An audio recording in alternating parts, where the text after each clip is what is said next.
Well, it has been a busy time to be in the Times-Union newsroom. Here's a taste of some of the headlines that we ran this week. Omicron is likely peaking here this month and positive cases have dropped. An arrest was finally made in the tragic shooting death of a 15-year-old in Albany last May. The state's first female governor revealed her first budget proposal. An RPI student took a viral selfie with a shirtless Ryan Fitzpatrick at a Sub-Zero NFL playoff game. And the Mohawk-Hudson Humane Society saw more than $50,000 in donations made in honor of Betty White's 100th birthday. What a week! Coming up on this episode of The Eagle, the Times-Union was featured in New York Magazine this week for its reporting on the 2018 Schoharie limo crash. We'll talk to journalist Ben Ryder Howe about the piece. The investigation really had been, at many key points, driven by the Times-Union.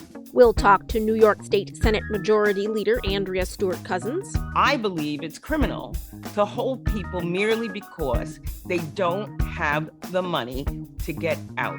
And we'll hear about the efforts to build the city of Albany in the virtual world of Minecraft. It really does look like Albany, especially the Empire State Plaza. This is The Eagle, a Times-Union podcast, a look inside our newsroom. I'm Jessica Marshall.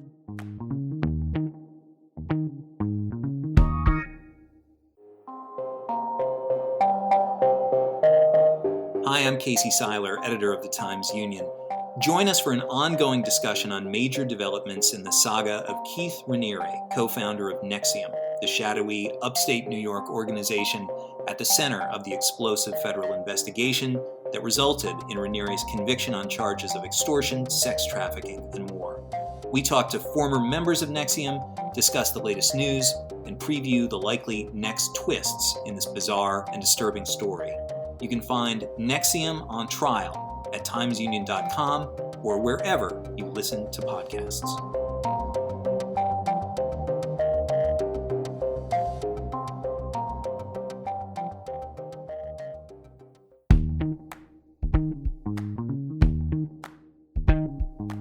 Welcome to The Eagle. I'm Jessica Marshall. In early October of 2018, 20 people died after a limousine crashed in Schoharie County. It was and remains the deadliest transportation disaster in a decade. The story's still unfolding, though, 3 years later. This week, New York Magazine published a deep dive into the tragedy. I'm going to turn it over now to Times-Union editor-in-chief Casey Seiler for more.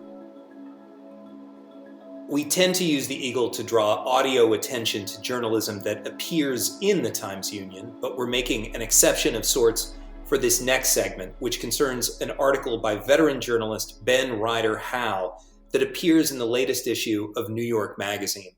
It's a deep dive on the October 2018 limousine crash in Schoharie County that left 20 people dead and prompted numerous investigations into why a decrepit stretch limo was allowed to remain on the road. Howe's article acknowledges the work of Times-Union business reporter Larry Rulison, whose reporting on the disaster explored the mysterious story of Shahed Hussein, the owner of the limousine and an FBI informant who had played a key role in some of the agency's most controversial post-9/11 anti-terror sting operations, including one that resulted in the conviction of a prominent Albany imam. I'm happy to be joined by Ben Howe on the line from New York City and Larry Rulison on the line from Del Mar. Gentlemen, thanks so much for taking the time. It's great to be here. So, Ben, how did you get involved in this story, and why did you want to not only talk to Larry about the case, but make his experience as a journalist kind of part of the larger narrative of crime and the terrible loss experienced by the families of the victims? So in the summer of 2020, late summer, I was in Cooperstown, New York for the weekend. I went to meet somebody on a Saturday morning at a cafe in downtown Cooperstown. And as I was waiting for her, I picked up the Times-Union. On the cover below the fold, there was an article about how COVID had delayed the trial of the owner of the limousine that had crashed. I remembered the crash and read the story, and then I didn't take very long to realize that there was a lot more going on than just the crash. I talked to my editor and I said, was this something that would be of interest? And I didn't realize it would take, a full year and a half to get the story ready. But it did.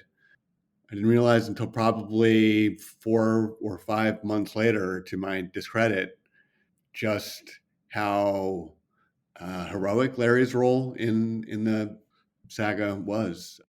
People in Albany, sources for the story, would say, "Oh, well, you must be familiar with Larry's reporting." And I said, "Yeah, of course." But it didn't dawn on me immediately that he had as central a role, or that the investigation really had been at many key points driven by the Times-Union. Larry, how did you end up being the TU's primary investigative reporter on the crash? It's not your average business story. So can you tell the story of how you ended up diving in? I was in the right place at the right time in a sense. I just happened that I was the first reporter in that day, the Monday after the crash. A lot of the reporters had been working that weekend, and actually I remember thinking, oh my God, I totally missed the boat here. But I had read the New York Times article that had mentioned that there was like a database for people who had permission to drive limos. And so I looked it up and I realized they owned a motel. So all of a sudden I was thinking, this is a business story.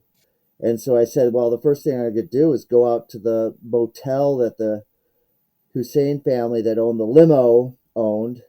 That's how I started my involvement. I mean, I always approached it as a business story. And in a lot of ways, it is, the trail, follow the money, follow the addresses, follow the names. And that's how it started. Larry, I'm not revealing anything that you haven't written eloquently about in the Times-Union when I note that not quite a year after the crash, you were diagnosed with a particularly nasty form of cancer that first presented itself as a burst appendix. When I first spoke to Ben, and I think it was back in April, I told him about how you filed a particularly gripping Sunday story about Shahed Hussein's work as an FBI informant. And it was a story that you filed in the wee hours of the morning, I think the day before you drove down to New York City for surgery, which is just remarkable to me. Your dedication to the story was something else. Yeah, if you can put yourself in my shoes at the time, I go, I don't know if I'm coming back from this operation. So I was like, I got to file this sucker. I didn't know. I mean, they said it was going to be a pretty 12-hour operation. It was going to be really bad. So, and I had been doing a lot of stuff up until then. And in fact, I didn't know I was going to have the operation till like right up before. I mean, I was talking to people like right up until, a day before my operation. And so that was why I filed it like at 3 a.m. because I was like, I just want to get it done. And so whatever happens, and then at least it's filed. It was important to me.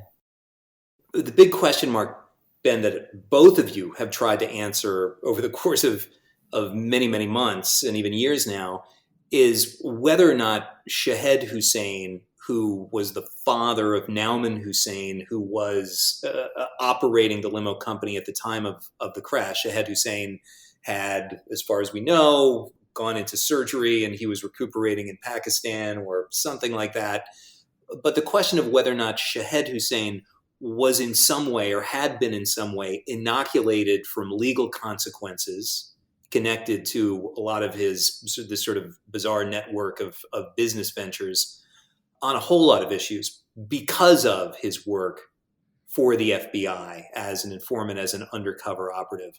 I mean, what are the chances that we'll ever get a definitive yes or no on that question? For me, one of the questions was, will we ever get to the bottom of this? I called a guy named Dick Lair, who is a longtime professor of journalism in Boston at Boston University, and a former member of the Spotlight team, the famous Spotlight team at the Boston Globe. Dick Lair was part of the team that ultimately exposed Whitey Bulger. I called him and I told him about Larry, I told him about the Times-Union, and I told him as much as I could about the Hussein family and the limousine. It's a lot. It's a lot to dump on somebody, and he was very patient. He listened to me for a long time, and he said, well, in our case with Whitey Bulger, it took 20 odd years to finally break down the barriers that were protecting him from protecting the truth, really, from being exposed. There's also just a very dark story, a psychopath, really a mass murderer who was being protected. In that case, it was the mid-90s when a courageous judge in Boston decided that the time had come, and it was, the FBI had to come clean. And in Dick Lair's case, he said to me, he said this was painful, and the patience that it required was enormous. He talked about this feeling of disorientation. He wanted to believe that the government was not, we don't have the kind of government that would protect somebody like Whitey Bulger. And that made the whole process extremely, painful for him to work on the story. But, they just kept pushing. So I think about that a lot when I think about where the story is headed. The progress, the momentum towards kind of, further discoveries is, to me, unmistakable. And I just think that it's going to take, hopefully not much longer. But I think, I do think that we're going to find out more. The final scene in your article, Ben, is Nauman Hussein's sentencing after his guilty plea to 20 counts of criminally negligent homicide. That is the 17 passengers who were in the limousine that day in October 2018. 2 people killed in the parking lot of the Apple Barrel Country Store in Schoharie when the limo came just rocketing through the parking lot, and the driver of the limo also dead. Nauman Hussein took that guilty plea and received no prison time. He got 5 years of probation and 1,000 hours of community service. You were both present for that sentencing, which was moved to, what was it, a gymnasium or an auditorium in a nearby school, because of course, the court knew that there was going to be a large crowd for it. How would you describe the mood in the room as that sentencing was taking place, as the victim impact statements were being delivered? I've never seen anything like it. Just people wailing, screaming, swearing at the judge, just out of like Shakespeare or something. It was reliving it all over, but so much worse because the families were explaining how damaged they were. And I've never heard stories of people so physically and mentally damaged by one event. All you could just sense was just this incredible feeling of pain and frustration. And the impact statements, there were so many of them because there were so many victims that it got darker and darker in the gym as the sun went down. And it was anticlimactic in a way because everybody knew that, the world was moving on. I mean, at least from the criminal phase, there was a feeling of, I think, of anger and frustration and resignation at the same time. It was intense. It's a terrific piece. It is, of course, compelling beyond belief, often very painful to read. And I thank you both for talking about this important journalism. Ben Ryder Howe, whose story appears in the new issue of New York Magazine, and Larry Rulison of the Times-Union, still on the job. Thank you both very much. Thank you. Thanks for having me. You can read all of Larry Rulison's coverage in the aftermath of the 2018 crash, as well as all the stories and issues we discuss on this podcast at timesunion.com.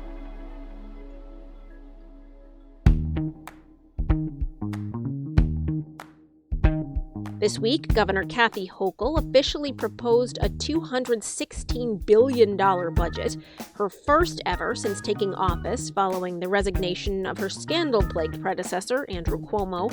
So we hope to close the books on this winter surge soon so we can turn the page and open the book on our 2023 budget outlook and focus on the post-pandemic future. The day after the budget proposal came out, Casey Seiler sat down virtually with Senate Majority Leader Andrea Stewart-Cousins for an Upstate business event that was live streamed on the Times-Union's Facebook page and YouTube channel. The Yonkers Democrat, now in her fourth year of leading the Senate, says so far Hochul's budget proposal is a good start. The devil is always in the details, but at least we are looking at the same details. During the hour-long discussion, they also discussed the contentious issue of recent criminal justice reforms, a topic that's all but certain to make a few headlines during this nascent legislative session.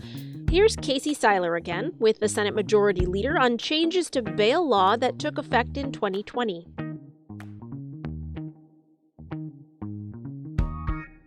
There's been a lot of data dropped by the Division of Criminal Justice Services in recent weeks concerning rearrest rates in the first year after the slate of criminal justice reforms were passed by the legislature and signed by the governor, which was one of the major policy initiatives, as you noted, passed by the Democratic majority after you came into the majority in 2019. Now, both sides of this debate have derived their own interpretations from that data. Where do you come down on what those numbers suggest about whether there need to be tweaks made, in particular to the bail changes that were put into effect? We now know that 98% of the people who get out without bail do not commit any serious crime while they're awaiting their trial. And I want to say behind those numbers are people who are now still able to go to work, now still able to maintain housing, now still able to support their families. And you don't have the crumbling that happens around people who are held indiscriminately just because they don't have a few bucks for a minor accusation, able to continue to function in the society until their day in court. They are still going to go to court. 98% of them do, and they don't commit any crimes. So, I think that we have to look at the perspective. It's always hard to change a system that has been the way and the people have been able to build on. I mean, there's a lot of people who have been able to, unfortunately, profit sometimes on the fact that poor people, are held because they're poor. I don't want to be part of the system. That speaker doesn't want to be part of that system. And I think we'll look at the data. We will continue to look at the data. And obviously, the data will allow us and inform us if there is something else we have to do. I don't want to, overinterpret myself your remarks, but I am not hearing a great willingness to, for example, look at, as some people have suggested, adding dangerousness to a community, putting that back as a reason to deny someone bail, for example. You're hearing what I'm saying, which is, let's look at the data. I mean, listen, the sad part of the sad part of how the sentencing has worked, how this justice system has worked. And again, it's not me, it is the data that says that a Black person committing the same crime as a white person, the majority of the time, this Black person is sentenced for longer time. The bail is higher. There has been a disparity in the treatment for the same crime, depending upon, sadly, the color of a person's skin, if you're Black, if you're brown, if you're poor, whatever, you wind up spending more time and spending more money. And so we've seen what the system has produced when allowed to produce outcomes. And we don't want to continue to perpetuate outcomes because people think that somebody's dangerous and therefore they should be held and somebody else who isn't. And I'll go back to Kyle Rittenhouse. You know, obviously nobody thought he was dangerous because he was out. So I don't know how that works, but I know how it has worked, and that has to stop. You know, of course, the argument from the Republicans in both houses, as well as, of course, statewide, is that proponents of bail reform and the criminal justice changes are pointing out exactly what you're pointing out, that the percentage of those who are rearrested for violent felonies is very small. The counter argument to that the Republicans are making is that, well, it's very small unless you or someone in your family are the victim of one of those, you know, violent felons who are rearrested. Yeah, but the thing is, they haven't been able to tell me when the bail system was in place as it was before. That's very true. How many people, so there's no control there. How many people get out on bail and get rearrested because they actually did something. I mean, we all don't, nobody is supporting criminality or criminals. Nobody. I think that they have been able to take a talking point. Obviously, people fear. Obviously, we care about public safety, and nobody takes this lightly. But I believe that they've just decided to create, really a boogeyman. These people don't care about you. They just want criminals out. You're going to be, and just pandering to people's fears and not really being honest. And so when I have an opportunity to be honest, and I know that they don't have any compelling data that shows that everybody who was kept in on bail, they have nothing. So yeah, any crime is too much. But the reality is that I believe it's criminal to hold people merely because they don't have the money to get out. You can watch the recording of the Upstate Business event with Senate Majority Leader Andrea Stewart-Cousins at timesunion.com or on our social channels. After the break, would you like to roam around an 8-bit version of Albany? A few dedicated Minecraft enthusiasts are trying to make a virtual version of New York's capital city a reality.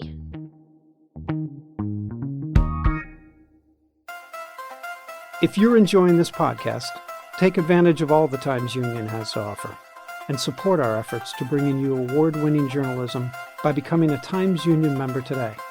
Go to timesunion.com/subscribe.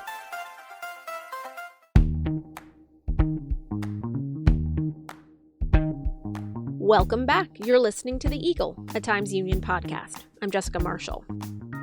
All right, let's head on into the virtual world here for the next segment. And if a group of volunteer Minecraft builders have anything to say about it, the virtual world is going to look a lot like the real world. They are hard at work crafting an 8-bit replica of the city of Albany. Now, I'm not much of a gamer, but this topic does fascinate me. So I asked business reporter Shayla Colon to tell me more about this group of builders and their plans. Tell those of us who may not be gamers or may not have 8-year-olds who are obsessed with Minecraft, what exactly is Minecraft? Sure. So Minecraft is essentially a virtual world that people can play in, and when they access the game, they can build houses and communities and sort of interact with each other on this game. I would liken it to the virtual game that Dwight Schrute plays in The Office, his second life. I imagine it's exactly like that. Have you ever played Minecraft? People probably will not like to hear this. I have not. I've never been much of a gamer, but it is still incredibly interesting. And I almost wish I did after I read about this stuff. The crux of your story here is that a bunch of gamers who I believe, are they local gamers? So it's interesting. This group, there are some local gamers. However, They don't have to be local. They can be from just about anywhere and just have an interest in helping out with this build. The build that we're talking about is this group of gamers has gotten together and endeavoring to create a full-scale replica of the city of Albany. Yeah, exactly. So it's a 1-to-1 scale build. And essentially what that means is in Minecraft, one of the game's building blocks is equivalent to roughly 1 meter in the real world. This group of builders, in part of their endeavor, are taking Google coordinates, so like latitude and longitude off of Google Maps and Google Earth, and they're inserting them into a digital plugin.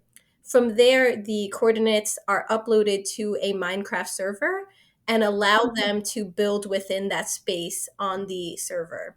That's really interesting. Now it's all in 8-bit, right? If I am looking over my 8-year-old shoulder while she plays, it's like 8-bit animation, right? It is. It's really neat. And it's so, if you look at the screenshots, unfortunately, we only have a couple in the story, but it really does look like Albany, especially the Empire State Plaza. I almost felt as though I was standing there looking at the trees and the buildings. That's wild. Now, not being a gamer, it's hard for me to wrap my head around this, but like, what's the point of this? Like, what is their goal in doing this? Is it just for fun, or is there a more practical purpose? From what I gathered, it's really just for fun. They want to replicate the place that they're from, especially this gentleman, Jeff Henderson. He's 22, and I think it's pretty neat that he does all of this and is sort of pioneering the movement. And he just boiled it down to a fierce love for his hometown. He just really loves Albany and the capital region, and he wanted to pay tribute to it.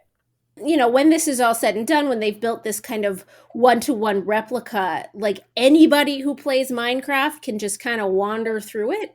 Sure. So there is a bit of an exception. Anyone who can access the server, which it is a public server, will be able to access the virtual Albany in Minecraft. But on that server, you have to be 13 or older to play. So sorry for the kiddos, but maybe in a few years. Gotcha. I mean, Albany has pretty unique architecture, I think it's fair to say, like the egg and the Corning Preserve and the Corning Tower and, you know, the whole kind of the Capitol, the New York State Capitol. Like, I can't imagine how difficult that might be to, you know, get the intricacies of those right. In fact, he said it's an incredibly meticulous process. And because they want to do their due diligence in representing the architecture here in Albany, they have to try and get every detail and every nook and cranny down, and that can take some time. Does this happen a lot on Minecraft? Like, are people recreating their hometowns all over the world or the universe?